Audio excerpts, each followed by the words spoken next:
Hello, मेरा नाम है अभिषेक और स्वागत करता हूं आप सभी का हमारे प्यारे से खूबसूरत से प्लेटफॉर्म पे जिसका नाम है जेआर कॉलेज। तो यार कैसे हो आप सभी लोग। आई होप आप लोग एकदम बढ़िया होंगे, आप लोग की पढ़ाई एकदम बढ़िया चल रही होगी। सही है, बोर्ड एग्जाम आने वाला है तो बढ़िया चलनी भी चाहिए। ओके, जैसा आप लोगों को पता है कि हमने इस चैनल के ऊपर, हमारे जेआर कॉलेज चैनल के ऊपर हम लोग ने एक फ्रेश बैच शुरू किया हुआ था, एक नया बैच शुरू किया हुआ था हमारे 11th और 12th कॉलेज के बच्चों के लिए। सही बात है, जहां पे हम आप लोग को बहुत सारे सब्जेक्ट्स, सारे के सारे सब्जेक्ट्स आप लोग को पढ़ा रहे हैं। सही है, अगर मैं अपनी बात करूं तो मैं आप लोग को पढ़ा रहा हूं बच्चों बायोलॉजी, और 12th बायोलॉजी में हम लोग ने 11 लेसन कंप्लीट कर रखे हैं। सही है, और आज इस लेक्चर से बच्चों हम लोग स्टार्ट करने जा रहे हैं हमारा 12th लेसन जिसका नाम है बायोटेक्नोलॉजी। ठीक है, बायोटेक्नोलॉजी एक बहुत ही मस्त लेसन है, देखो मेरा फेवरेट लेसन है। ठीक है, तो आप लोग को बहुत मजा आने वाला है ये लेसन पढ़ते हुए।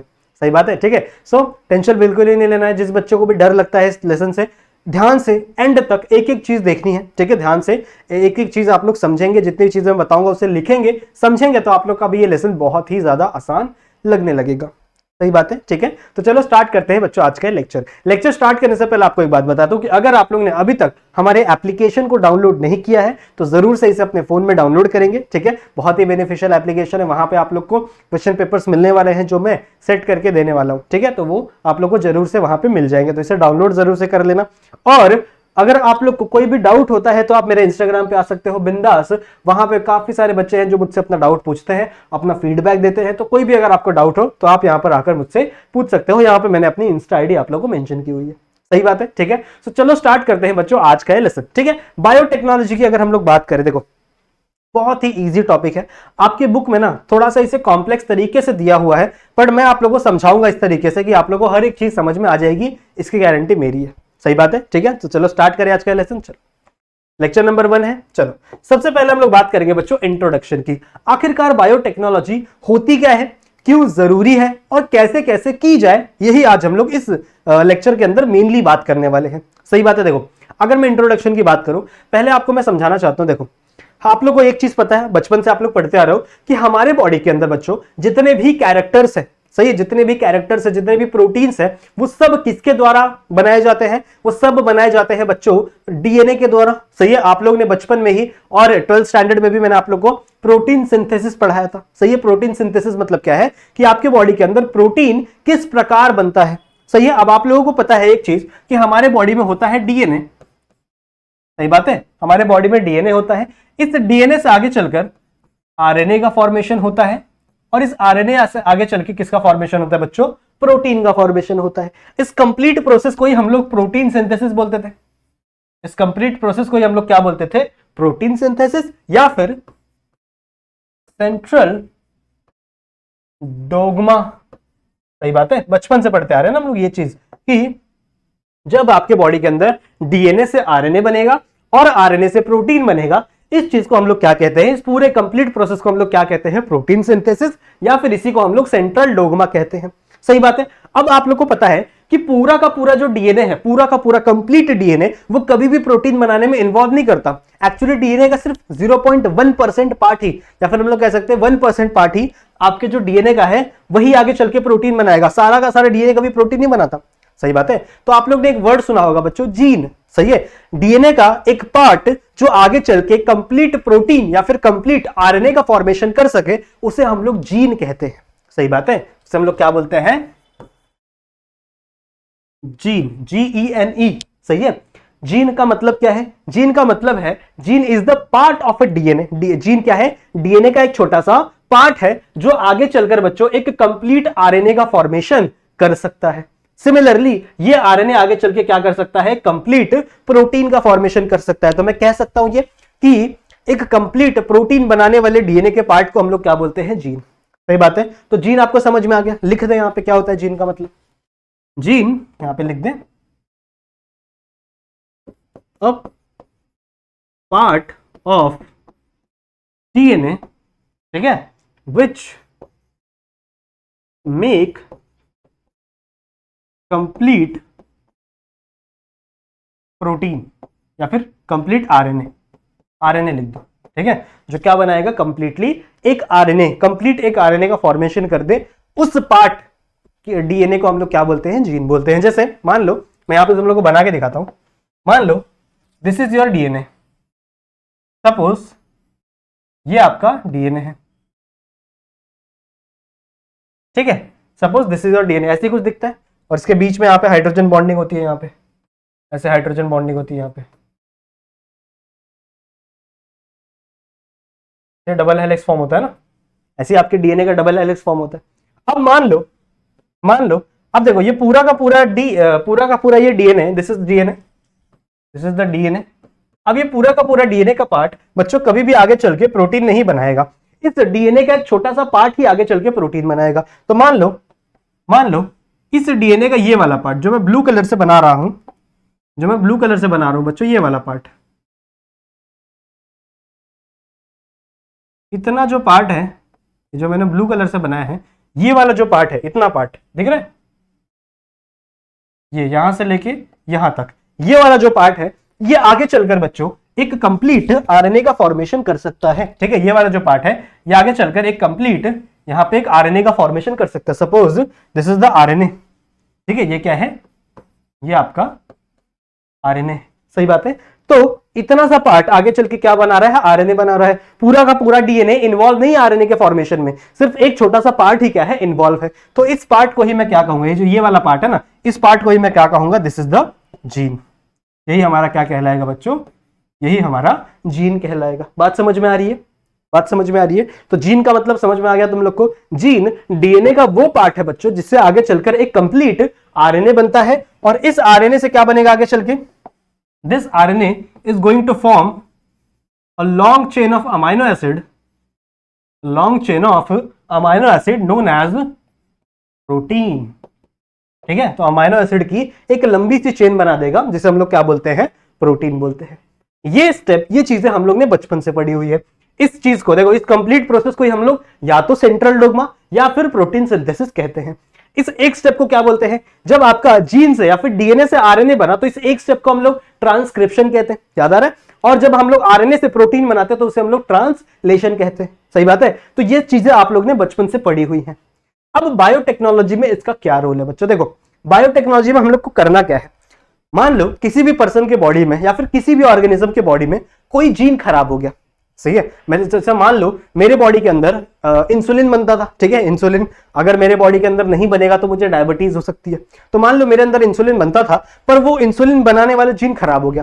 तो अगर ये जीन खराब हो गया, मान लो इंसुलिन का जीन है, तो अगर ये जीन खराब हो गया तो आगे चल के अच्छा आरएनए नहीं बनेगा, इंसुलिन का आरएनए नहीं बनेगा। और इंसुलिन का आरएनए नहीं बनेगा मतलब मेरे बॉडी में इंसुलिन का प्रोटीन नहीं बनेगा, इनडायरेक्टली मेरे अंदर प्रोटीन इंसुलिन का फॉर्मेशन नहीं होने वाला। So with the help of biotechnology we can do something. क्या कर सकते हैं, देखो सपोज ये मेरा सेल है, it is a human cell, सही है, ये क्या है, इंसान का सेल है। अब मान लो यहां पे ये इंसान का डीएनए है, सपोज ये क्या है, इंसान का डीएनए। थोड़ा इसको पतला बनाते हैं, ठीक है, ये क्या है, मेरा डीएनए। अब इस डीएनए में बच्चों सारा का सारा डीएनए कभी प्रोटीन नहीं बनाता। तो मान लो ये वाला जो पार्ट है, इतना सा पार्ट, यही आगे चल के इंसुलिन बना रहा था, ठीक है, यही वाला आगे चल के क्या करेगा, इंसुलिन बनाएगा। अब ये वाला जीन मेरे अंदर खराब हो गया, तो मैं क्या करूंगा, किसी दूसरे पर्सन के बॉडी से जिसके पास अच्छा जीन है, मैं क्या करूंगा, इसे एक्सट्रैक्ट कर लूंगा। इस जीन को क्या, ये जो जीन है ना, this is one gene, gene क्यों बोल रहा हूं मैं इसे, क्योंकि ये आगे चल के एक प्रोटीन बना सकता है और ये आगे चल के क्या कर सकता है, आगे चल के कोई भी प्रोटीन का फॉर्मेशन कर सकता है, सही बात है। तो मैं क्या करूंगा बच्चों, इस जीन को यहां से मैंने बाहर निकाल लिया। सो सपोज ये वाला जीन मैंने यहां पे बाहर निकाल लिया, ये वाला जीन, ठीक है, this is the gene of insulin. Insulin की बात हो रही है हम लोग, सही बात है। अब मेरे बॉडी के अंदर इंसुलिन नहीं बन पा रहा, तो मैं क्या करूंगा, मैं इस चीज को, ठीक है, मैं इस जीन को किसी दूसरे ऑर्गेनिज्म के बॉडी के अंदर डाल दूंगा। मान लो ये कोई बैक्टीरिया है, for example it is a bacteria E coli, ठीक है, ई कोलाई नाम का एक बैक्टीरिया होता है बच्चों, जिसे हम लोग एरिस्ट्रीशिया कोलाई कहते हैं, ठीक है। So suppose it is a bacteria. अब बैक्टीरिया के अंदर क्यों डाल रहा हूं मैं, क्योंकि बैक्टीरिया का जो रिप्रोडक्शन रेट है वो बहुत ही ज्यादा फास्ट होता है। बैक्टीरिया एक बार में, ठीक है, एक बार उसको अगर रिप्रोडक्शन करना होगा तो वो 20 मिनट्स के अंदर ही रिप्रोडक्शन कर लेता है, समझ रहे हो। जैसे हमारे अंदर 9 महीने लग जाते हैं रिप्रोडक्शन के लिए, बट इनके अंदर कॉपीज बनने में सिर्फ कितना टाइम लगता है, सिर्फ और सिर्फ 20 मिनट, समझ रहे हो। मतलब हर 20 मिनट में ये अपने कॉपीज इंक्रीज करता जाएगा, सही बात है। तो मान लो इस जीन को मैंने यहां पर डाल दिया, सपोज ये जीन अंदर चला गया, ठीक है। ये वाला जीन कहां डाल दिया मैंने, इंसुलिन वाला जीन इस ई कोलाई के अंदर डाल दिया। अब होगा क्या, ये को ई कोलाई फटाफट क्या करेगा, रेप्लिकेट होगा, फटाफट इसका रिप्रोडक्शन होगा, तो इसके बहुत सारे नंबर्स बढ़ जाएंगे, सही है। बहुत सारे यहाँ पे ई कोलाई आ जाएंगे और सारे के सारे ई कोलाई के पास ये जीन है, तो सारे के सारे ई कोलाई क्या बनाएंगे, इससे आगे चलकर आरएनए बनाएंगे, और आरएनए से आगे चल के क्या बनेगा, आरएनए से आगे चल के क्या बनेगा बच्चों, प्रोटीन बनेगा।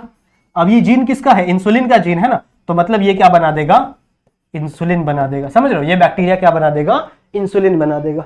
अब ये इंसुलिन हम लोग निकाल सकते हैं, बैक्टीरिया को निचोड़ कर तोड़ कर मैं क्या करूंगा, इसके बॉडी से इस इंसुलिन को निकाल लूंगा और इंजेक्शन के रूप में ले लूंगा, समझ रहे हो। तो जिस भी पर्सन को डायबिटीज होती है उसे इंसुलिन के इंजेक्शन लेने पड़ते हैं, और इंसुलिन के इंजेक्शन कुछ इस तरीके से बनाया जाता है। So this is the process of biotechnology, समझ में आई बात, ठीक है। ये पूरा प्रोसेस है बायोटेक्नोलॉजी का। तो बायोटेक्नोलॉजी में होता क्या है कि आप किसी एक सेल से, मान लो सेल ए है, इस एक सेल से आप कोई भी जीन निकालकर सेल बी में डाल दो, ठीक है। एक सेल से कोई भी जीन निकालकर आप सेल बी में डाल दो, इस पूरे प्रोसेस को हम लोग क्या बोलते हैं, इट इज अ बायोटेक्नोलॉजी, समझ में आई बात, ठीक है। एक एग्जांपल मैंने अभी आप लोगों को दे दिया कि भैया अगर आपके बॉडी में इंसुलिन नहीं है तो आप बैक्टीरिया से इंसुलिन बना सकते हो, छोटा सा प्रोसेस है, ठीक है। इसे करके आप इंसुलिन बना सकते हैं। एक्चुअल में छोटा सा प्रोसेस नहीं है, बहुत बड़ा प्रोसेस है, मैं भी आप लोगों को समझाऊंगा धीरे धीरे करके, स्टेप बाय स्टेप, सही है। So this is the normal process. अब ये जो जीन है इसे क्या कहेंगे, ये तो भैया इंसुलिन का जीन है, मैंने तुम लोग को एग्जांपल में दे दिया ना, एग्जांपल समझा दिया। बट अगर हम लोग बात करें इस जीन की, तो भैया ओके, सो इस जीन में मुझे इंटरेस्ट है, ये वाला जो जीन है इसी के अंदर, इसी को मुझे पढ़ना है ना, तो इसके अंदर मुझे क्या है बच्चों, ज्यादा इंटरेस्ट है, सही बात है। मेरे पास बहुत सारे जीन्स है पर मुझे इसी जीन में इंटरेस्ट है, क्योंकि मुझे इसी को ट्रांसफर करना है इस दूसरे सेल के अंदर, सही है। तो इस जीन को हम लोग कहेंगे, इस जीन को हम लोग कहेंगे बच्चों, it is a gene of, it is a gene of interest, समझ रहे हो। ये क्या है आपका जीन ऑफ इंटरेस्ट, इस जीन का नाम क्या है, it is a gene of interest. बात समझ में आ रही, ठीक है। जीन ऑफ इंटरेस्ट समझ में आ गया। जीन ऑफ इंटरेस्ट मतलब क्या, वो जीन जिसके लिए, जिसमें आप इंटरेस्टेड हो, जिसमें आप एक ऑर्गेनिज्म से निकाल के दूसरा ऑर्गेनिज्म जिसको आप डालना चाहते हो, so it is a gene of interest, सही बात है। अब देखो एक चीज और समझ लो, इस जीन को यहां पे डालने के दो तरीके हैं, इस जीन को इस ऑर्गेनिज्म में डालने के दो तरीके हैं हमारे पास। जैसे आप लोग को मैं एक नॉर्मल सा एग्जांपल देता हूं कि आप लोग मान लो अपने घर से निकले कॉलेज जाने के लिए, सही बात है। अब कॉलेज जाने के लिए आपके पास दो रास्ते हैं, या तो आप कॉलेज पैदल चले जाओ, ठीक है, चलते चले जाओ, जो कि डायरेक्ट रास्ता है, जिसमें आपको किसी की भी हेल्प लेने की जरूरत नहीं है ना, आप डायरेक्टली अपने कॉलेज चले जाओगे, सही बात है। पर एक और तरीका है आपके पास, आप ये भी कर सकते हो बच्चों कि आप या तो कैब ले सकते हो, ऑटो ले सकते हो, ठीक है, कैब या फिर ऑटो लेके आप अपने कॉलेज जा सकते हो उस टाइम पे, सही है। अब यहां पे ज्यादा एफिशिएंट तरीका कौन सा है, ऐसा कौन सा तरीका है जिसमें आपको ज्यादा तकलीफ लेने की जरूरत नहीं है, कैब वाला या फिर ऑटो वाला, सही है। अगर आप ऑटो लेकर जाओगे तो या तो आप जल्दी भी पहुंच जाओगे अपने कॉलेज, और आपका टाइम भी कम लगेगा, सही बात है, और आपकी एनर्जी भी सेव हो जाएगी, ऐसा मैं कह सकता हूं। लेकिन अगर आप पैदल जाओगे, पैदल जा सकते हो, ऐसा नहीं कह सकता कि, ऐसा नहीं मैं कह रहा कि आप पैदल कॉलेज नहीं जा सकते, आप पैदल भी जा सकते हो, पर उसमें आपका टाइम भी ज्यादा जाएगा, उसमें आपकी एनर्जी भी ज्यादा जाएगी, सही बात है। तो सिमिलरली अगर मैं इसकी भी बात करूं तो इस जीन को हम लोग बच्चों डायरेक्टली भी डाल सकते हैं डायरेक्टली भी। देखो दो प्रकार के ट्रांसफर होते हैं, एक आप इस जीन को डायरेक्टली इस सेल से निकालो, डायरेक्टली इसके अंदर डाल दो। इस ट्रांसफर को हम लोग कहते हैं, इस ट्रांसफर को यहां मैं लिख दूं, इस ट्रांसफर को हम लोग कहते हैं बच्चों, it is a direct transfer, ठीक है। इस ट्रांसफर को हम लोग क्या बोलते हैं, this is the direct transfer, सही बात है। पर जैसा अभी मैंने तुम लोगों को बताया कि डायरेक्ट ट्रांसफर बहुत ही ज्यादा हम लोग कह सकते हैं कि जल्दी नहीं होता, समझ रहे हो। डायरेक्ट ट्रांसफर जल्दी देखने के लिए नहीं होता, क्योंकि ये बहुत ही लेंदी प्रोसेस है, कभी होगा कभी नहीं होगा, तो बहुत ही इररेगुलर प्रोसेस हम लोग कह सकते हैं डायरेक्ट ट्रांसफर। सिमिलरली जैसा अभी मैंने तुम लोग को एग्जांपल दिया ना कि अगर आप कॉलेज डायरेक्ट जाओगे, अगर आप डायरेक्टली कॉलेज जाओगे चल चल के तो उसमें ज्यादा एनर्जी लगेगी ज्यादा, तो आप नहीं चाहोगे कि यार मैं डायरेक्ट कॉलेज जाऊं, आप बोलोगे मम्मी यार मेरे को 10 रुपए दे दे यार, मैं रिक्शा से चले जाऊंगा कॉलेज, सही बात है। तो सिमिलरली यहां पे भी हम क्या करेंगे, इस अपने जीन को, ये जो जीन ऑफ इंटरेस्ट है ना, इसे हम लोग एक कैब में बैठाएंगे, ऑटो में बैठाएंगे, मान लो दिस इज माय कार, मेरी कोई कार है, मर्सिडीज लग रही है ना, ठीक है, सही है। तो मैं क्या किया, अपने जीन को इस कार में बैठा दिया, थोड़ा अच्छा जीन बनाते हैं यार, ठीक है। तो मान लो मैंने अपने इस जीन को इस कार में बैठा दिया और ये कार क्या करेगी, इसे दूसरे सेल के अंदर छोड़कर जाएगी। अब ये वाला जो तरीका है ये काफी ज्यादा एफिशिएंट तरीका है as compare to this direct transfer. इस तरीके को हम लोग कहते हैं this is the indirect transfer.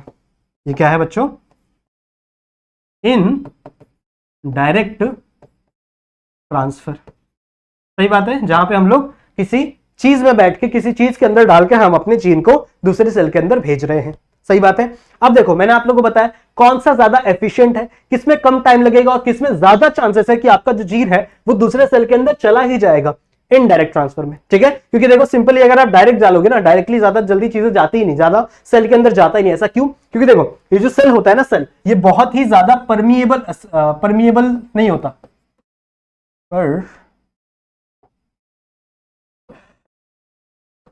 Permeable नहीं होता, लिख दो ऐसे, नहीं होता, आपका जो सेल मेम्ब्रेन है वो परमिएबल नहीं होता। तो डायरेक्टली आप किसी भी डीएनए को किसी भी सेल के अंदर नहीं डाल सकते बच्चों, समझ में आ रही बात। किसी भी सेल को आप किसी भी डीएनए को किसी भी सेल के अंदर नहीं डाल सकते। तो मैं उसे क्या करूंगा, एक गाड़ी में बैठा के इसके अंदर डाल दूंगा। ये जो गाड़ी की बात कर रहा हूं मैं, इसे हम लोग यहां पर बच्चों कहेंगे वेक्टर, ठीक है। इसे हम लोग क्या बोलेंगे, वेक्टर। देखो बायोलॉजी में जनरली कोई भी कैरिंग ऑब्जेक्ट को हम लोग वेक्टर बोल देते हैं, सही है ना। जैसे याद करो मैंने 10th लेसन में तुम लोगों को सिखाया था, 10th लेसन में मॉस्किटो और टाइफॉइड बीमारी सिखाई थी, टाइफॉइड मलेरिया। तो ये कैसे होती थी, ये प्लाज्मोडियम की वजह से होती थी। प्लाज्मोडियम छोटे छोटे बैक्टीरिया थे, पर प्लाज्मोडियम क्या हमारे बॉडी में डायरेक्टली घुस जाते थे, क्या वो एयर से आ जाते थे, कहीं और से आ जाते थे, नहीं, वो मॉस्किटो के थ्रू आते थे। वो मॉस्किटो की बॉडी में रहते थे, मॉस्किटो आके हमको काटता तो प्लाज्मोडियम हमारे बॉडी में चले जाते थे, सही बात है। तो जो प्लाज्मोडियम है उसका वेक्टर कौन है, मॉस्किटो, सही बात है। मॉस्किटो क्या है, हमको काट रहा है, तो जो मॉस्किटो है वो प्लाज्मोडियम को अपने बॉडी के अंदर कैरी कर रहा है और वो लेकर आकर हमारे बॉडी के अंदर डाल दे रहा है, समझ में आई बात, ठीक है। सो हम क्या कह सकते हैं कि जो मॉस्किटो है वो वेक्टर है। याद है हम लोग ने वहां पे वर्ड यूज किया था, वेक्टर यूज किया था। सिमिलरली यहां पे भी ये जो ऑर्गन है ना, ये जो गाड़ी है हम लोग अभी तक इमेजिन कर रहे हैं, ये गाड़ी क्या है, इसे हम लोग क्या बोलेंगे, इट इज अ वेक्टर, ठीक है। इसे हम लोग क्या बोलेंगे, ये आपका वेक्टर है। क्लियर है बात, समझ में आ रही है एवरीवन, क्लियर है, समझ में आ रही है, सिंपल सी बात है ना। सो ये है बच्चों हमारा नॉर्मल सा बायोटेक्नोलॉजी, जिसके अंदर हम लोग को पूरे लेसन में सिर्फ यही सीखना है कि आप आखिर ये पूरी की पूरी प्रोसेस कैसे कर सकते हो, समझ में आई बात, ठीक है। ये सारी की सारी चीजें आप कैसे कर सकते हो वही हम लोग को सीखना है इस पूरे के पूरे लेसन के अंदर, सही है। और उसके बाद हम लोग इसके एप्लीकेशन देखेंगे, बात समझ में आ रही है, ठीक है।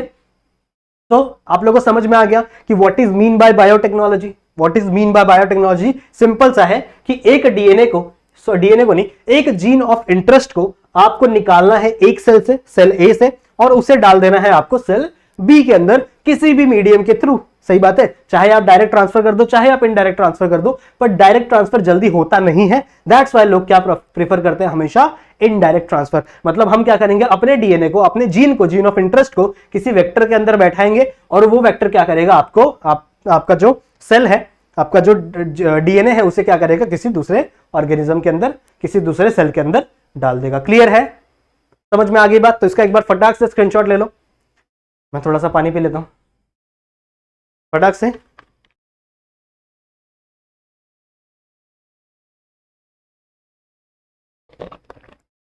ले लिया,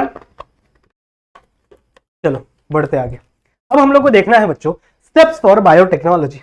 अब हमको जानने हैं कि कौन कौन से स्टेप्स फॉलो करेंगे जिससे हम लोग क्या कर सकते हैं, एक ऑर्गेनिज्म का एक डीएनए, एक जीन ऑफ इंटरेस्ट, डीएनए भूल जाओ, जीन ऑफ इंटरेस्ट एक सेल से दूसरे सेल में डाल सकते हैं अलग ऑर्गेनिज्म के, सही है। तो उसके कई सारे स्टेप्स हम लोग को पढ़ने हैं। सबसे पहला स्टेप क्या होगा, आप ही सोचो। अगर मुझे एक सेल से एक जीन निकालकर किसी दूसरे ऑर्गेनिज्म के अंदर डालना है, इसे मुझे किसी दूसरे ऑर्गेनिज्म के अंदर डालना है, तो सबसे पहला स्टेप क्या होना चाहिए। सबसे पहला स्टेप बच्चों, हम ये जो हमारा जीन ऑफ इंटरेस्ट है, जो डीएनए है, सबसे पहले हम इस सेल के अंदर से आइसोलेट करेंगे ना। आइसोलेशन मतलब क्या, सबसे पहले हमें इसके अंदर से इसे निकालना पड़ेगा, सही बात है। इसे हमें क्या करना पड़ेगा, यहां से पूरा नहीं, इसे हम लोग को यहां से क्या करना पड़ेगा, आइसोलेट करना पड़ेगा, बाहर निकालना पड़ेगा। सही सही समझ में आ रही बात, ठीक है। तो सबसे पहला स्टेप हमारा बन जाता है बच्चों आइसोलेशन ऑफ जीन, ठीक है, डीएनए आइसोलेशन या फिर आइसोलेशन ऑफ डीएनए। क्लियर बात है, ठीक है।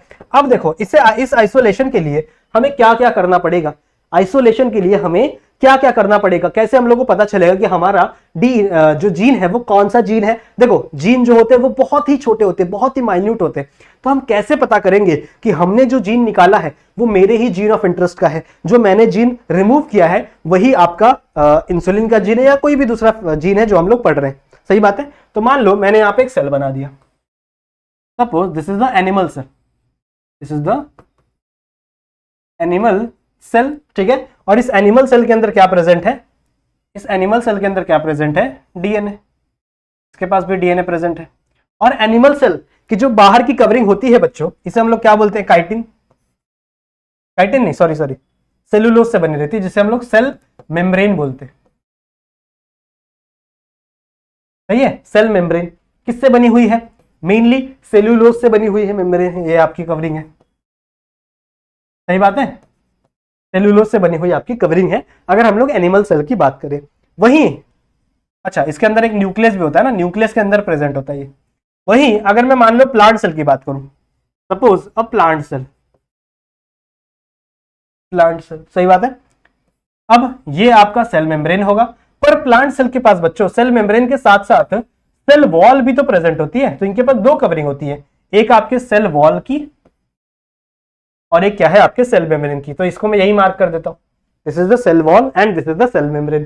सेल वॉल किससे बनी हुई है, सेल वॉल बनी है बच्चों काइटिन से,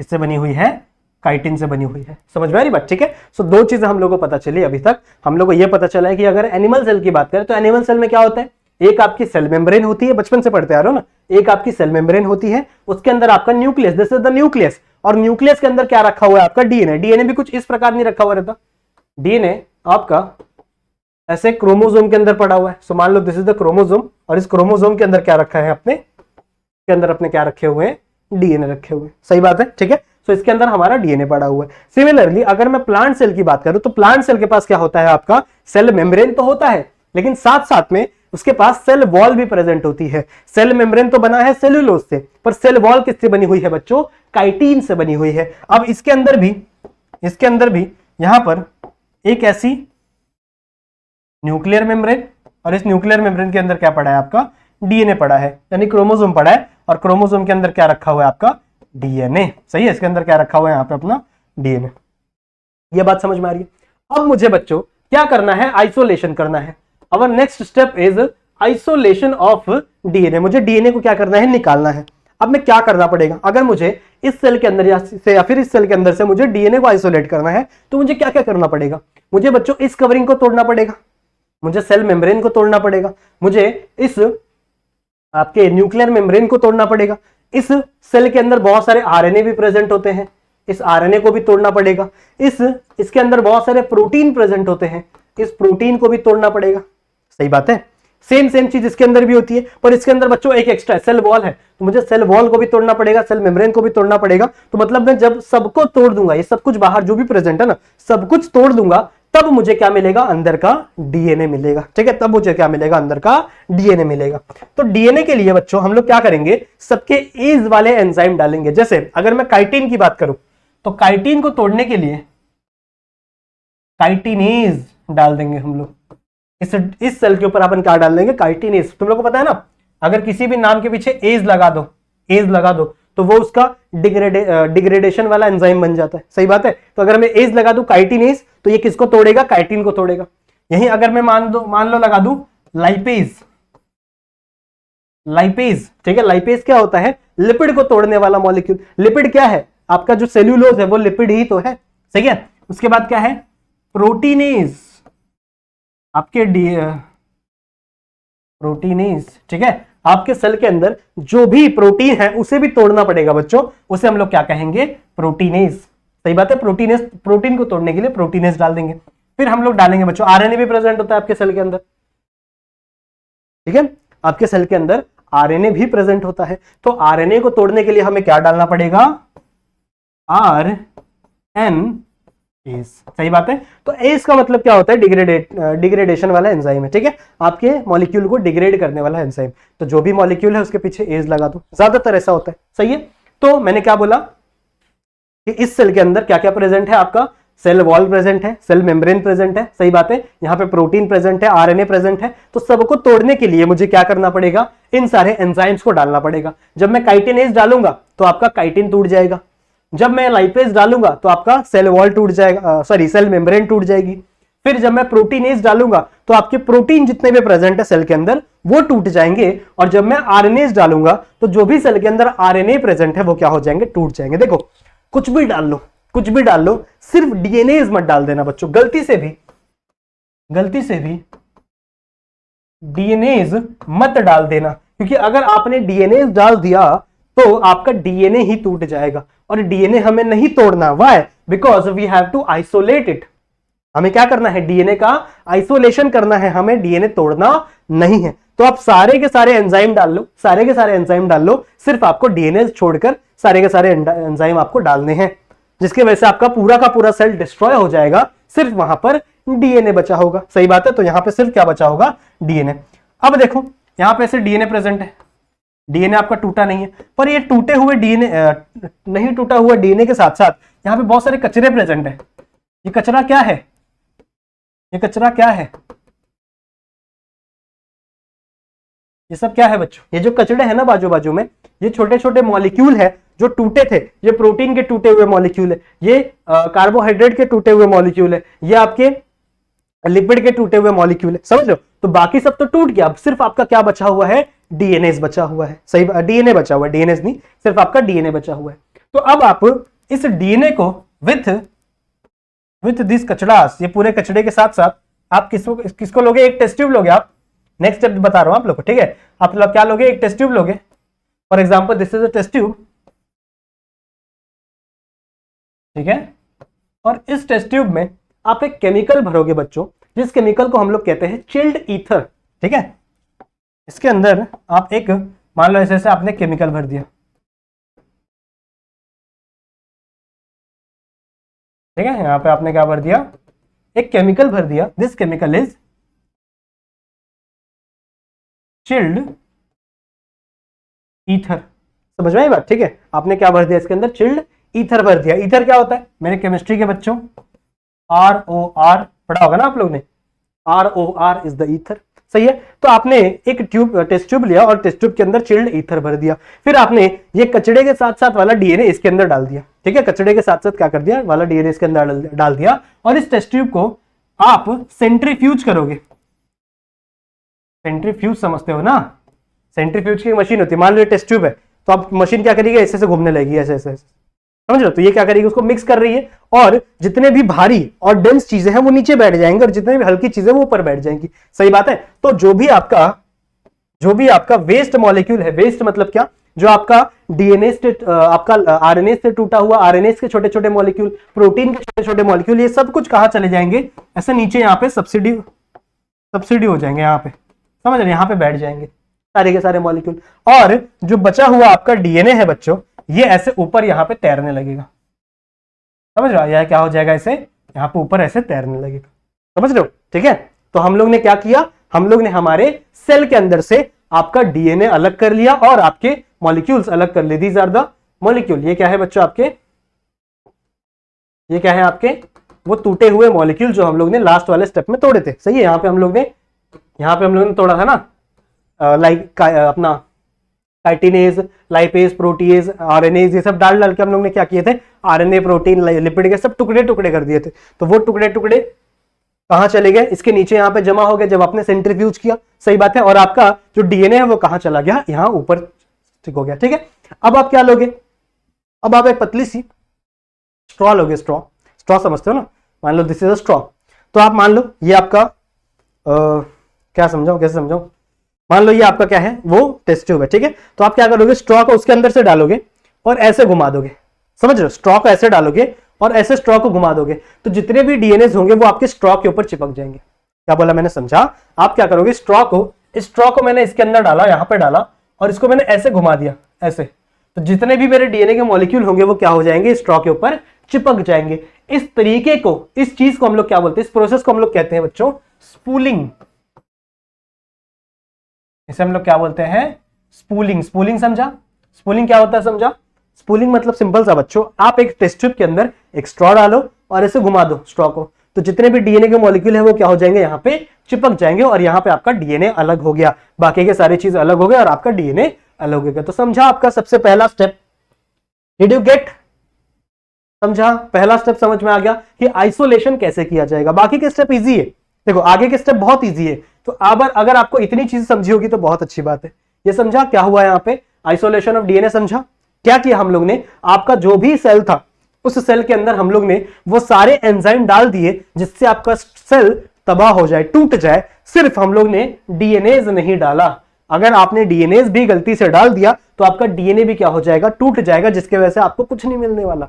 कि हमको डीएनए चाहिए भैया, अगर डीएनए नहीं मिलेगा तो हम जीन ऑफ इंटरेस्ट कैसे निकालेंगे, जीन ऑफ इंटरेस्ट नहीं निकालेंगे तो भैया उससे हम लोग आगे ट्रांसफर कैसे करेंगे, समझ रहे हो? ठीक है, तो सबसे पहला हमें क्या करना है कि सारे के सारे मॉलिक्यूल डाल देने हैं, सारे के सारे मॉलिक्यूल डाल देने हैं एक्सेप्ट आपका डीएनए। ठीक है, डीएनए नहीं डालना, सही बात है। ठीक है, तो आपका डीएनए बच गया, बाकी के सबका क्या हो गया, ऐसा छोटे छोटे पार्टिकल बन गए, छोटे छोटे टुकड़े बन गए, सिर्फ आपका क्या बचा है, डीएनए बचा है।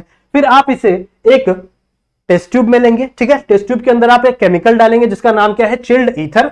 सही बात है, इसे आप लोगों ने डाला एक टेस्ट ट्यूब के अंदर। अब इस टेस्ट ट्यूब के अंदर आप क्या करोगे, इसे सेंट्रीफ्यूज करोगे। ये डालने के बाद क्या करोगे, आप इसे ऐसे सेंट्रीफ्यूज करोगे, इसे बार बार घुमाओगे। सही बात है, तो जितने भी हैवी सब्सिडेड पार्टिकल होंगे वो नीचे बैठ जाएंगे और जो हल्के पार्टिकल होंगे वो ऊपर चले जाएंगे। यही आपका रिजल्ट होता है सेंट्रीफ्यूज टेक्निक का। सही है, तो जितने भी आपके देखो ये हैवी पार्टिकल थे ये सब कहां आ गए, नीचे की तरफ आ गए, और जो आपका डीएनए था ये ऊपर की तरफ क्या होने लगा, तैरने लगा। फिर मैं क्या करूंगा, इसमें एक ऐसा छोटा सा रॉड डालूंगा। सही बात है, और मैं क्या करूंगा, इसे ऐसे घुमा दूंगा, जिसके वजह से जितने भी डीएनए होंगे वो सब कुछ मेरे इस रॉड के ऊपर स्टिक हो जाएंगे और मैं क्या कर लूंगा, अपने रॉड को बाहर निकाल लूंगा। सही बात है, तो मेरा डीएनए मुझे मिल गया। This process is known as spooling. ठीक है, ये जो मैंने दिखा ना रॉड डाल के ऐसे निकालना, इसे हम लोग क्या बोलते हैं बच्चों, स्पूलिंग बोलते हैं। क्लियर है? सो समझ में आ गया, समझ में आ गया। चले नेक्स्ट स्टेप पे, चलो नेक्स्ट स्टेप पे चलते बच्चों। Now next is the fragmentation. अगला प्रोसेस क्या है, अगला स्टेप क्या है बच्चों, फ्रेगमेंटेशन। अब देखो नाम से ही हमें बहुत सारी चीजें समझ में आ रही है। अभी तक हम लोग ने जो चीजें निकाली है, मान लो ये मेरा डीएनए, अब ये डीएनए बहुत बड़ा है बच्चों, डीएनए बहुत बड़ा होता है एक्चुअल में। आपका जो डीएनए है वो बहुत बड़ा है, ऐसे समझ रहे हो, ऐसे बहुत बड़ा डीएनए यहाँ पे डबल स्टैंडर्ड का पूरा यहाँ पे डीएनए आपका पड़ा हुआ है। आप लोगों को पता होगा ना, डीएनए के अंदर almost 10⁹ million billion base pairs होते हैं। कितने? 10⁻³ × 10⁹ बेस पेयर, मतलब 3 बिलियन बेस पेयर। समझ रहे हो, कुछ ऐसा होता है, कुछ ये हाल है आपके डीएनए का। सही बात है, तो इतने सारे बेस पेयर 10⁹, समझ लो कितने सारे बेस पेयर इसके अंदर प्रेजेंट है। अब इतना बड़ा सा आपको क्या मिल गया है, डीएनए मिल गया है। सही बात है, लेकिन हमें पूरे डीएनए की जरूरत है क्या? नहीं, हमें पूरे डीएनए की जरूरत है क्या? नहीं, मुझे सिर्फ एक छोटा सा जीन चाहिए जिसमें मुझे इंटरेस्ट हो। सो मान लो here is my gene of interest. मान लो ये जो ब्लू कलर से मैं बना रहा हूं बच्चों, ये क्या है मेरा, इतना ही क्या है मेरा जीन ऑफ इंटरेस्ट है। तो यहां से लेके यहां तक, समझ रहे हो, यहां से लेके यहां तक यही मेरा क्या है, it is my gene of interest. समझ में आ रहा है? नहीं, ये ज्यादा बड़ा बना दिया ना मैंने। तो यहीं से लेके यही इतना क्या है मेरा जीन ऑफ इंटरेस्ट। समझ में आई बात? समझ में आई बात? ठीक है, अब अगर मुझे इस जीन ऑफ इंटरेस्ट को निकालना है, एक काम करता हूं ना यार, थोड़ा अच्छा नहीं दिख रहा है ये, इसको थोड़ा अपन अच्छे से बनाते हैं, तो थोड़ा अपन अच्छे से बनाते हैं। Suppose this is the longer DNA, बहुत बड़ा डीएनए, बहुत बड़ा डीएनए। मैं सिर्फ एक छोटा सा पार्ट बना रहा हूं, समझ रहे हो, ये बहुत बड़ा डीएनए होता है। ठीक है, मान लो इतना बड़ा डीएनए है। अब मुझे सिर्फ क्या चाहिए, एक छोटा सा जीन चाहिए। I only need a small किस कलर से बनाए, अच्छा चलो ग्रीन से बनाते हैं। ठीक है, मुझे एक छोटा सा ही पीस चाहिए, क्योंकि मेरा जो जीन ऑफ इंटरेस्ट है वो मान लो सिर्फ इतना ही है। मान लो मेरा जो जीन ऑफ इंटरेस्ट है वो इतना ही है, समझ रहे हो। तो ये जो ग्रीन कलर में मैंने बनाया है, सपोज ये वाला जो इतना एरिया है, ये वाला, this is my gene of interest. समझ में आ रही है बात? ठीक है, ये पूरा का पूरा डीएनए मुझे नहीं चाहिए, मुझे सिर्फ इतना सा पार्ट चाहिए, यही मेरा जीन ऑफ इंटरेस्ट है, यही आगे चल के कोई इंपॉर्टेंट प्रोटीन बनाएगा जो मेरे पूरे के पूरे प्रोसेस में हेल्प होने वाला है, जिसकी वजह से। सही बात है? ठीक है, अब मुझे क्या करना पड़ेगा, इसका मतलब मुझे इस पूरे के पूरे डीएनए का बच्चों फ्रेगमेंट बनाना पड़ेगा, तोड़ना पड़ेगा मुझे इस पूरे के पूरे डीएनए को, तभी मुझे ये बाहर मिल सकता है ना। ठीक है, अब तोड़ने के लिए, काटने के लिए, मान लो एक रस्सी है आपके पास, अब इस रस्सी को काटने के लिए आपको क्या चाहिए? सीजर चाहिए। इस रस्सी को, मान लो मेरे पास एक बड़ी सी रस्सी है, डीएनए क्या है? It is just like a thread ना, लंबी सी थ्रेड है। अगर आपको थ्रेड को काटना है तो आपको क्या चाहिए? You need a scissor. So for this fragmentation we need a scissor. But obviously ये जो है आपका मॉलिक्यूल है ना बच्चों, बहुत ही छोटा मॉलिक्यूल है, माइक्रो मॉलिक्यूल है, तो नॉर्मल सीजर से इसका काम नहीं चलेगा। हमें चाहिए बच्चों मॉलिक्यूलर सीजर, जो छोटे छोटे मॉलिक्यूल्स को भी क्या करे? काट दे। ठीक है, मॉलिक्यूलर, थोड़ा सा स्पेलिंग में गड़बड़ हो गया है, मॉलिक्यूलर सीजर। सही बात है? ठीक है, हमें क्या चाहिए? Molecular scissor. एंड ऑब्वियसली ये सीजर बच्चों एक एंजाइम होता है। ये सीजर क्या होता है? एक एंजाइम होता है। एक्चुअल में कोई सीजर नहीं होगा, कैंची नहीं होगा जो आके इसको हम लोग काटेंगे। एक्चुअल में there is a enzyme, actual में बच्चों there is a enzyme known as restriction enzyme. एक एंजाइम होती है बच्चों जिसे हम लोग क्या बोलते हैं? जिसे हम लोग मॉलिक्यूलर सीजर बोलते हैं। और ये रेस्ट्रिक्शन एंजाइम क्या करेगी? इस डीएनए को क्या करेगी? कंप्लीटली कट करेगी। सही बात है? Now there are two types of restriction enzyme. Restriction enzyme दो प्रकार के हैं, इसके बारे में हम लोग डिटेल में बात करेंगे, पर वो किसी अगले लेक्चर में करेंगे। अभी हम लोग सिर्फ स्टेप्स की बात कर रहे हैं। ठीक है, तो मैं आप लोग को थोड़ा बहुत समझाता हूं कि रेस्ट्रिक्शन एंजाइम्स होते क्या है और इसके टाइप्स कौन कौन से। देखो, रेस्ट्रिक्शन एंजाइम, या फिर हम लोग कह सकते हैं इट इज अ रेस्ट्रिक्शन, इसका एक और नाम है, इसे हम लोग रेस्ट्रिक्शन न्यूक्लियस कह सकते हैं। It is a restriction nucleus. सही बात है? अब देखो ध्यान से देखो, इसके नाम में बच्चों एज आ रहा है। एज, इसका मतलब ये किसी को काटने वाला एंजाइम है, किसी को तोड़ने वाला एंजाइम है, बिकॉज इट कंटेन एज। क्या है? न्यूक्लियस। सही बात है, मतलब ये बच्चों न्यूक्लिक एसिड को तोड़ता है। किसको तोड़ता है? ये nucleic acid. Now there are two types of nucleic acid, एक is deoxyribonucleic acid and the another is ribonucleic acid, यानी आपका डीएनए और आरएनए, सिंपल भाषा में। सही है? तो ये किसको तोड़ेगा बच्चों? या तो आपके डीएनए को या फिर आपके आरएनए को तोड़ सकता है। सही बात है? ठीक है, सिंपल सी बात है, क्लियर है? अब दो प्रकार के होते हैं, हमको भी तो किसको तोड़ना है? डीएनए को ही तोड़ना है ना। तो हम इस डीएनए को तोड़ने के लिए एक एंजाइम यूज करेंगे जिसका नाम क्या है? Restriction nucleus enzyme. ठीक है, रिस्ट्रिक्शन न्यूक्लियस एंजाइम। इसके बारे में टेंशन मत लो, डिटेल में बात हम लोग नेक्स्ट वाले लेक्चर में करने वाले हैं। सही है? आखिरकार रिस्ट्रिक्शन न्यूक्लियस इसे क्यों कहते हैं? सही है? इसके कौन से साइट होते हैं, रिकॉग्निशन साइट कैसे होते हैं, फिर हम लोग बात करेंगे कि आखिरकार इसको नेम कैसे दिया जाएगा। फिर सबसे पहला, दुनिया का सबसे पहला रिस्ट्रिक्शन एंजाइम कौन सा था? वो था आपका हिंद 2। सही है? ऐसे बहुत सारे हम लोग को चीजें पढ़नी है, बट अभी मैं आप लोगों को स्टेप समझा रहा हूं, ये फ्रेगमेंटेशन क्या होता है, फिर ये सारे स्टेप अभी हम लोग सीखेंगे। उसके बाद मैं आप लोगों को धीरे धीरे इसके बारे में भी अच्छे से समझाऊंगा। इसके बारे में कंप्लीट मैं बोल सकता हूं 20-30 मिनट की बातें हो सकती हैं। सही बात है? ठीक है, तो अभी इतना समझो कि there is a molecular scissor known as restriction nuclease and there are two types of restriction nuclease. एक होता है बच्चों रिस्ट्रिक्शन एंडोन्यूक्लियस, ठीक है, और एक होता है रिस्ट्रिक्शन एक्सोन्यूक्लियस। देखो फर्क समझो दोनों में। क्या बोला मैंने? एक है आपका रिस्ट्रिक्शन एंडोन्यूक्लियस और एक है आपका रिस्ट्रिक्शन एक्सोन्यूक्लियस। यहां पे फर्क क्या है? एक्सो और एंडो का। सही है? यहां पे एंडो और एक्सो का फर्क है। यहां पे एंडो वर्ड आया है, यहां पे एक्सो वर्ड आया है। इसका मतलब क्या है? इसका मतलब बच्चों ये है कि कोई ऐसा एंजाइम होगा जो आपके डीएनए को बाहर से काटेगा। मान लो कोई एक ऐसा एंजाइम, इसके अंदर बेस पेयर है बहुत सारे। सही है? इसके अंदर बेस पेयर है, तो एक एंजाइम आता है जो यहां से बेस पेयर को काटना शुरू करता है। पहले एक काटा, फिर दो काटा, फिर तीन काटा, मतलब ये एंड से शुरू कर रहा है और यहां से भी एंड से शुरू कर रहा है।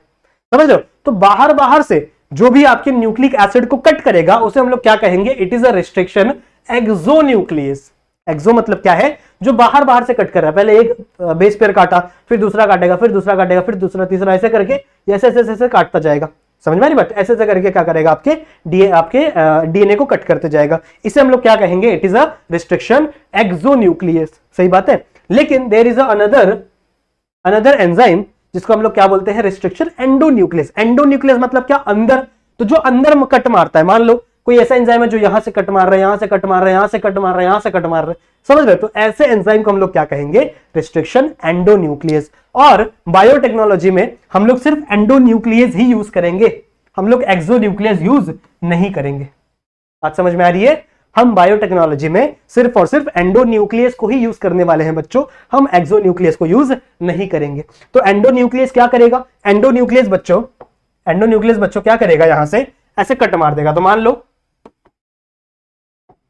लो इसको, इसने यहां से कट मार दिया, एक कट यहां से मार दिया, एक कट यहां से मार दिया, और एक कट यहां से मार दिया। तो इस कट के बाद हमारा जो जीन ऑफ इंटरेस्ट है वो एज इट इज क्या हो गया, बाहर हो गया। अब देखो, जरूरी नहीं है कि ये कट हमेशा ऐसे ऐसे जगह पे ही मारा जाए, क्या पता कोई इसको बीच से काट देता, फिर तो हमारा जीन ऑफ इंटरेस्ट खराब हो जाता ना। तो देखो, हर एंजाइम की अपनी अपनी रिकॉग्निशन साइट होती है। रिकॉग्निशन साइट मतलब क्या, कि वो जिस जगह पर कट करने वाले हैं, समझ लो रिकॉग्निशन साइट। जैसे मान लो एक यहां पे ऐसे कंडीशन है, जैसे GTTAAC, मान लो ऐसी कंडीशन है, सही है। तो इसके सामने क्या बनेगा, इसके सामने बनेगा आपका GTTAAC। सही बात है, ऐसा बनेगा। सही बात है। अब मान लो कोई ऐसा रिस्ट्रिक्शन एंजाइम है बच्चों जो G और T के बीच में कट कर रहा है, सही है। तो ये क्या होगा, इस एंजाइम क्या करेगा, यहां से G और T के बीच में कट करेगा, यहां से G और T के बीच में कट करेगा। समझ में आ रही बात? ठीक है। तो यहां से क्या हो जाएगा, इससे दो अलग अलग सीक्वेंस यहां से अलग हो जाएंगे। समझ में आ रही बात? ऐसे ही हर क्या बोल सकते हैं, हर रिस्ट्रिक्शन एंजाइम का अपना अपना रिकॉग्निशन साइट होता है। This is the recognition site. और ये जो रिकॉग्निशन साइट मैंने बताया बच्चों, ये एक एंजाइम का है जिसको हम लोग कहते हैं E-COR1 नाम का एक रिस्ट्रिक्शन एंडोन्यूक्लियस एंजाइम है, जिसका रिकॉग्निशन साइट क्या होता है, GTTAAC। सही है। ये हम लोग अगले लेक्चर में अच्छे से बात करेंगे इसके बारे में कि ये क्या होता है, पैलिंड्रोम सीक्वेंस क्या होती है, उसके बारे में हम लोग बात करेंगे, टेंशन मत लो, ठीक है। पर अभी मैं तुम लोगों को सिर्फ इतना समझा रहा हूं कि ये जो एंडोन्यूक्लियस है ये कहीं कहीं बीच में कट कर देगा। सही है। अब मुझे पता है कि मेरा जीन ऑफ इंटरेस्ट क्या है और मेरे जीन ऑफ इंटरेस्ट में कौन सी सीक्वेंस प्रेजेंट है, तो उस सीक्वेंस के हिसाब से मैं अपना रिस्ट्रिक्शन एंडोन्यूक्लियस चूज करूंगा। देखो, there are many types of restriction endonuclease, 1000 से भी ज्यादा होता है बच्चों, आई गेस। सही है, 1000 से भी ज्यादा रिस्ट्रिक्शन एंडोन्यूक्लियस हमारे दुनिया में अभी तक अवेलेबल है, अभी तक हम लोग ने इतना डिस्कवर किया हुआ है। सही बात है, ठीक है। तो मुझे मान लो यहाँ पे ये वाली सीक्वेंस यहाँ पे प्रेजेंट होगी, तो मैं क्या करूंगा, E-COR1 लूंगा, E-COR1 एक कट यहां मारेगा, एक कट यहां मारेगा, और मेरा जीन ऑफ इंटरेस्ट यहां से बाहर निकल गया। समझ में आ रही बात? तो हमने क्या किए, इस डीएनए के फ्रेगमेंट्स बना दिए, इस डीएनए के छोटे छोटे टुकड़े बना दिए। So this process is fragmentation. समझ में आई बच्चों? इस प्रोसेस को हम लोग क्या कहेंगे, दिस प्रोसेस इज फ्रेगमेंटेशन। बात समझ में आ गई? चलो नेक्स्ट स्टेप पे चलते। Now next is the gel electrophoresis. अभी देखो, अभी आपको लग रहा होगा कि सर हमें हमारा फ्रेगमेंट तो मिल गया, हमारा जो जीन ऑफ इंटरेस्ट था, this is our gene of interest, this is our gene of interest. तो अभी हमें हमारा फ्रेगमेंट तो मिल गया, तो अब इसके बाद तो भैया हमारा डीएनए मिल गया ना हमको। ऐसा नहीं है बच्चों। एक्चुअल में ये जो जितने भी फ्रेगमेंट्स कटे हैं ना, अभी मुझे पता ही नहीं है कि इसमें से मेरा जीन ऑफ इंटरेस्ट क्या है। अभी तो मैं तुम लोग कलर करके दिखा रहा हूं ना, पर एक्चुअल में डीएनए कलरफुल नहीं होता। एक्चुअल में जो आपका डीएनए है बच्चों, वो कलरफुल नहीं होता। समझ में आ रही बात? वो कलरलेस होता है।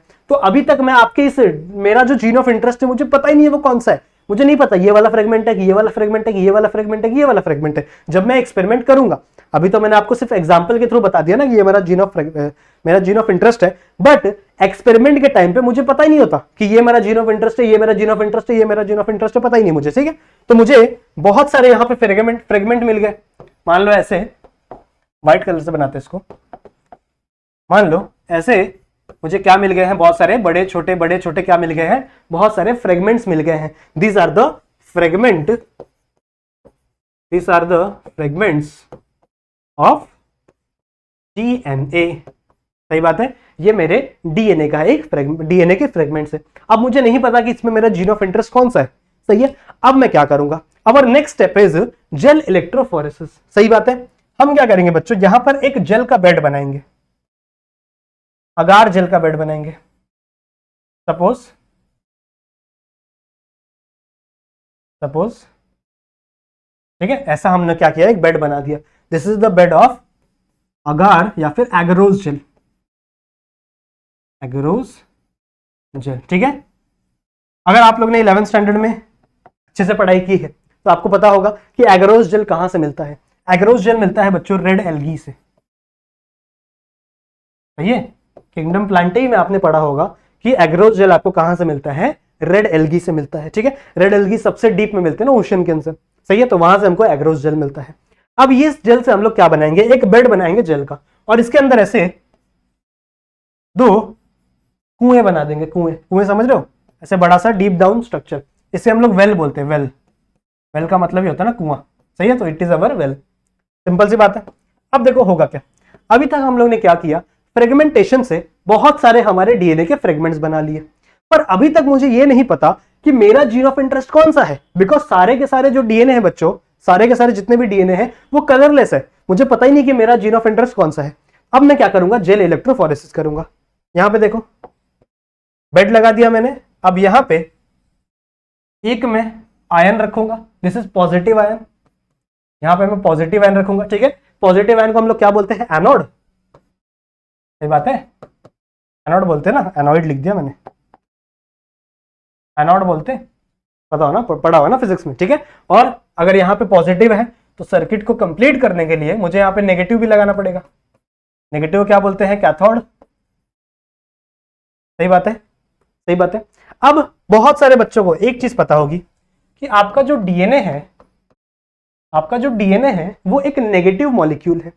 हम लोग ऐसे याद करते थे ना, मैंने आपको पढ़ाया है इसके पहले भी कि डीएनए देखो, डी से डीएनए, एन से नेगेटिव और ए से एसिडिक। सही है, तो आपका जो डीएनए है वो एक नेगेटिव मॉलिक्यूल है। सही बात है, और वो एसिडिक मॉलिक्यूल है। तो मान लो मैंने आपके ये जितने भी फ्रेगमेंट्स हैं इन सबको मैंने इस वेल के अंदर डाल दिया। ये जितने भी फ्रेगमेंट्स है बड़े छोटे इनको मैंने क्या कर दिया, इस फ्रेगमेंट्स के अंदर, इस वेल के अंदर डाल दिया। अब ये एक जेल का बेड है, तो इसके अंदर बहुत सारे बच्चों छोटे छोटे पोर्स होते हैं। पोर समझते हो ना, छोटे छोटे छेद होते हैं जिसके थ्रू ये आपके जो फ्रेगमेंट्स है ना, ये ट्रैवल कर आगे की तरफ जा सकते हैं। सही बात है, ये आगे की तरफ क्या हो सकते हैं, जा सकते हैं। तो सिंपल सी नॉलेज, सिंपल सा ट्रिक है कि जितने छोटे स्ट्रक्चर होंगे, जितने भी छोटे फ्रेगमेंट्स होंगे वो ज्यादा आगे तक जा सकते हैं। सही बात है, क्योंकि वो जल्दी जल्दी पोर के अंदर से पास हो जाएंगे। और जितने बड़े स्ट्रक्चर है वो ज्यादा आगे तक नहीं जा पाएंगे। सही बात है, ठीक है, वो ज्यादा आगे तक नहीं जा पाएंगे। एक रीजन ये हो सकता है। ठीक है, बट कभी कभी आपकी बुक आपको कंफ्यूज करने के लिए ये बोल सकती है कि आपका देखो ये जो बड़ा स्ट्रक्चर है, मान लो दिस इज द, ये आपका बड़ा डीएनए का फ्रेगमेंट है। सही है, तो जितना बड़ा स्ट्रक्चर उतना ज्यादा नेगेटिव मॉलिक्यूल, और जितना नेगेटिव है उतना वो पॉजिटिव की तरफ भागना चाहिए। सही बात है, तो ऐसा भी तो हो सकता है बच्चों कि ये बड़ा वाला आगे चला जाए और छोटे वाले पीछे रह जाए, क्योंकि छोटे वाले के पास कम नेगेटिव माहौल है और इसके पास पॉजिटिव माहौल है। सही बात है, तो नेगेटिव पॉजिटिव एक दूसरे की तरफ क्या होते हैं, अट्रैक्ट होते हैं। सही बात है, तो आपको कंफ्यूज नहीं होना है। आपको हमेशा एक बात याद रखनी है कि जितने भी छोटे छोटे वाले मॉलिक्यूल हैं, ठीक है, जितने भी बच्चों छोटे छोटे वाले मॉलिक्यूल हैं वो सबसे आगे जाते हैं जेल इलेक्ट्रोफोरेसिस में। क्यों? क्योंकि वो उनका साइज इतना छोटा होता है कि वो पोर्स से, इसके अंदर, इस जेल के अंदर जितने भी छोटे छोटे पोर्स होते हैं ना, उसके अंदर से आराम से पास हो जाते हैं और ये बड़े मॉलिक्यूल आगे पास नहीं हो पाते। सही है, तो जब आप इस सर्किट को ऑन करोगे, मान लो यहाँ पे एक मैंने सर्किट लगा दी, सही है, यहां से ऐसे, तो जैसे ही आप इस सर्किट को ऑन करोगे तो यहां पे कुछ इस तरीके से, यहां पे बच्चों कुछ इस तरीके से आपके डीएनए अरेंज हो जाएंगे। सब पीछे सबसे बड़ा, फिर उसके बाद उससे छोटा, फिर उससे छोटा, फिर उससे छोटा, फिर सबसे छोटा। समझ रहे हो? कुछ इस तरीके से आपके डीएनए अरेंज हो जाएंगे आपके जेल इलेक्ट्रोफोरेसिस में। सही बात है, ठीक है, पर अभी भी मुझे डीएनए नहीं दिख रहा। अभी भी ये जो डीएनए है ना, ये कलरलेस है बच्चों, ये अभी भी मुझे नहीं दिखेगा। नेक्स्ट स्टेप करना है मुझे। Next step is the blotting. Blotting में क्या करेंगे, देखो ब्लॉटिंग में आपको यही समझा देता हूं, ब्लॉटिंग में यहीं पे समझा देता हूं। अब इस जेल इलेक्ट्रोफोरेसिस के अंदर हम लोग एक केमिकल डालेंगे। इस केमिकल को हम लोग कहते हैं, यहां लिखो, यहां लिख दूं, इथिडियम, इथिडियम ब्रोमाइड। ठीक है, सो इथिडियम ब्रोमाइड नामक एक केमिकल मैं क्या करूंगा, इस जेल इलेक्ट्रोफोरेसिस के अंदर डालूंगा। इस चीज को हम लोग कहते हैं ब्लॉटिंग। सही है, तो मान लो, ध्यान से सुनो, मैंने यहां पे क्या किया, इस केमिकल को यहां पे डाल दिया। ठीक है, सिर्फ केमिकल डालने से नहीं, मुझे यहां पे एक लैंप लगाना पड़ेगा। यहां पे मैं क्या लगाऊंगा, एक लैंप लगाऊंगा, this is the UV lamp. तो जैसे ही मैंने यूवी लैंप लगाया बच्चों, इसके ये केमिकल डालने के बाद, ये केमिकल इसके अंदर डालने के बाद, जैसे ही मैंने यूवी लैंप लगाया तो सारे के सारे डीएनए मुझे ऑरेंज कलर में दिखने लगेंगे बच्चों। ठीक है, सारे के सारे डीएनए मुझे ऐसे ऑरेंज कलर में यहां पे दिखने लगेंगे। ऐसे ऑरेंज कलर में मुझे क्या हो जाएंगे, सारे के सारे डीएनए विजिबल हो जाएंगे। समझ में आई बात? ठीक है, तो इस ब्लॉटिंग वाले स्टेप पे आके मुझे सारे के सारे डीएनए विजिबल होते हैं। समझ में आई बात? ठीक है, इस स्टेप पे मुझे सारे के सारे डीएनए देखने के लिए मिलते हैं। सही बात है। तो अब मैं यहां से क्या करूंगा, अब मैं यहां से डिसाइड करूंगा कि अच्छा मुझे बेस पेयर पता है, मुझे मेरे जीन ऑफ इंटरेस्ट की बेस पेयर पता है, तो यहां से मैं ये पता करूंगा कि अच्छा ये वाला जो जीन है ना, ये है मेरा क्या है, जीन ऑफ इंटरेस्ट। मुझे इसको आगे लेकर जाना है। तो मान लो यहां पे बहुत सारे थे, ठीक है, ऐसे बहुत सारे थे। तो अब मुझे पता चलेगा कि अच्छा जो बीच वाला है, ये वाला है, ये मेरा जीन ऑफ इंटरेस्ट है। सही बात है, क्योंकि इसका बेस पेयर मैंने काउंट किया हुआ, मुझे पता है मेरे जीन ऑफ इंटरेस्ट का कितना बेस पेयर होना चाहिए। तो ये मेरा क्या है, जीन ऑफ इंटरेस्ट है। तो मैं क्या करूंगा बच्चों, एक ऐसा स्ट्रक्चर लूंगा, मान लो ये वाला है, ठीक है, तो मैं क्या करूंगा, एक ऐसा स्ट्रक्चर लूंगा और इसको ऐसे निकाल लूंगा। समझ रहे हो, इसको कैसे निकाल लूंगा, ऐसे। तो कुछ ऐसा स्ट्रक्चर बन जाएगा। देखो ये आपका जेल है, ये आपका जेल है, और इस जेल के ऊपर क्या रखा हुआ है, ये आपका जीन ऑफ इंटरेस्ट रखा हुआ है। सही है, ये आपका जीन ऑफ इंटरेस्ट रखा हुआ है। सही बात है। नाउ नेक्स्ट स्टेप आपको क्या करना है, नेक्स्ट स्टेप में आपको इस जीन ऑफ इंटरेस्ट को और इस आपके जेल को अलग करना है। हमें नहीं सीखना कैसे अलग होता है, हमें सिर्फ नाम जानना है। इसको हम लोग इल्यूजन कहते हैं। इल्यूजन मतलब क्या है, इल्यूजन इज द स्टेप जहां पे आप इस जेल को एंड अपने जीन ऑफ इंटरेस्ट को सेपरेट करते हैं। जब आप इन दोनों को सेपरेट करेंगे, इन दोनों को जब आप क्या करेंगे बच्चों, सेपरेट करोगे, उस स्टेप को हम लोग क्या बोलते हैं, इल्यूजन। सही बात है। अब यहां पे आपको क्या मिल गया, अपना जीन ऑफ इंटरेस्ट मिल गया। This is your gene of interest. Now next step is, अब देखो ये स्टेप हुआ, this is the first step. Next step तो नहीं कह सकते, ये हमारा फर्स्ट स्टेप है बच्चों आइसोलेशन का। ठीक है, so this is the isolation of our DNA. हमने क्या कर लिया, हमारा डीएनए आइसोलेट कर लिया। सही बात है।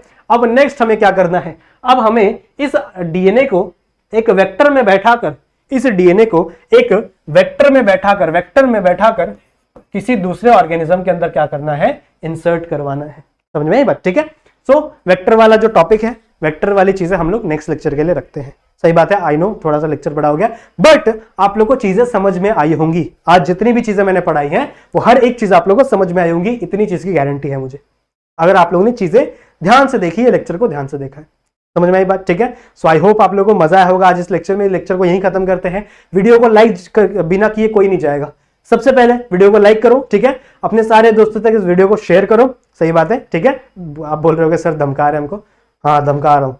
वीडियो को लाइक करो, ठीक है, अपने चैनल को सब्सक्राइब करो, जो बेल आइकन है उसे ऑल पे सेट करो ताकि हमारे सारे बच्चों तक, आप तक नोटिफिकेशन इसकी पहुंच सके। सही बात है, ठीक है। कोई भी डाउट हो तो आप डायरेक्टली आ जाना, ये मेरा इंस्टा आईडी है, ठीक है, मैंने आप लोगों को पहले से मेंशन किया ना, ये मेरी इंस्टा आईडी है। डायरेक्टली आओ, मुझे मैसेज करो, कोई भी डाउट है, आपके डाउट सॉल्व हो जाएंगे। टेंशन की बिल्कुल जरूरत नहीं है, बस पढ़ाई करते रहो।